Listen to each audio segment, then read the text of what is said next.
नमस्कार, मैं हूं आपके साथ ज्योति कनौजिया और आप देख रहे हैं JX न्यूज छत्तीसगढ़। चलिए बढ़ते हैं खबरों की ओर।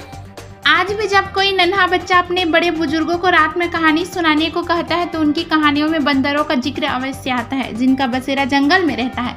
लेकिन आज वे अपने आशियाने को तरस रहे हैं। धीरे धीरे उनके घरों पर होती कटाई ने बंदरों के जीवन में बदलाव ला दिया है।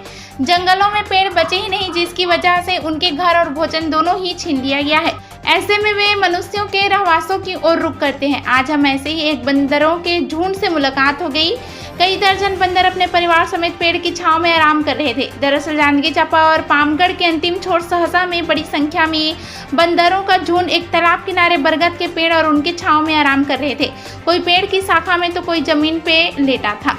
कुछ बच्चे अपनी मां की गोद में तो कुछ बच्चे एक दूसरे के साथ शरारत कर रहे थे। जब इन बंदरों के बारे में गांव वालों से पूछा तो उन्होंने बताया कि गांव में बड़ी संख्या में आते हैं और पूरा बड़ी नुकसान करके चले जाते हैं।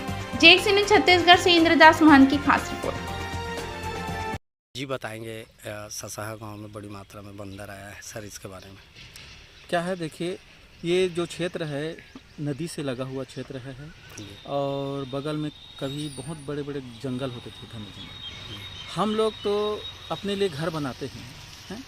आज ऐसा हो गया है कि इनके घरों पे जो जंगल रहता था, इनके घरों पे हम कब्जा कर लिए हैं। ना इनके पास अब रहने को घर है, ना खाने को जो चार और इस प्रकार के छोटे छोटे तेंदू ये सब मिलते थे। अब वो रहे नहीं। अब ये क्या करेंगे? इसलिए मजबूरन अब जहाँ पानी की तलाश में हो, छाँव हो, पेड़ तो बचे रहे नहीं, इसलिए ये रहवासी क्षेत्र में जहाँ भी इनको खाने को मिल जाता है वहाँ जाते हैं।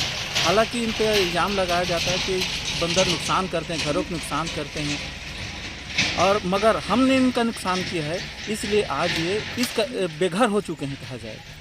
हमें इनको संरक्षित करना चाहिए। इनके जंगलों को हमें दूर नहीं करना चाहिए, न जलाना चाहिए, ताकि ये भी इनको भी जीने का अधिकार है। जिस भगवान ने इनको बनाया है उसी भगवान ने हमको भी बनाया है ना।